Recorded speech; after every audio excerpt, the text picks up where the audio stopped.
వైద్య ఆరోగ్య శాఖ మంత్రిని కలిసిన ఎమ్మెల్యే డాక్టర్ చదలవాడ రాష్ట్రంలో ప్రజారోగ్యానికి పెద్దపీట వేయాలని వినతి. గత ప్రభుత్వంలో ఆపిన ఆరోగ్యశ్రీ బిల్లులు విడుదల చేయాలని విజ్ఞప్తి. వర్షాకాలంలో వ్యాధులు ప్రబలకుండా చర్యలు తీసుకోవాలి.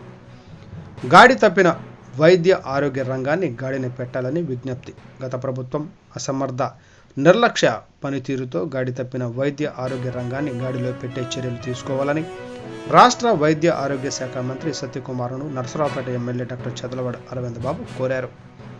ఈ మేరకు మంత్రిని మర్యాదపూర్వకంగా కలిసి సత్కరించారు.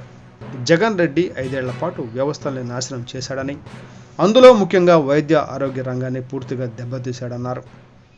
వర్షాకాలం వస్తుండడంతో వ్యాధులు ప్రబలకుండా మరిన్ని జాగ్రత్తలు తీసుకోవాలని అన్నారు. అదే సమయంలో ఎన్టీఆర్ ఆరోగ్య సేవ ద్వారా మెరుగైన వైద్యం అందించాలన్నారు. పేదలు ఎక్కువగా నమ్ముకునే ప్రభుత్వ ఆసుపత్రులు సదుపాయాల కల్పనపై ప్రత్యేక దృష్టి సారించాలని డాక్టర్ చదలవాడ తెలిపారు. చదలవాడ వెంట రాష్ట్ర బులియన్ గోల్డ్ మర్చెంట్ అధ్యక్షుడు కపిలవాయి విజయ్ కుమార్ తదితరులు ఉన్నారు.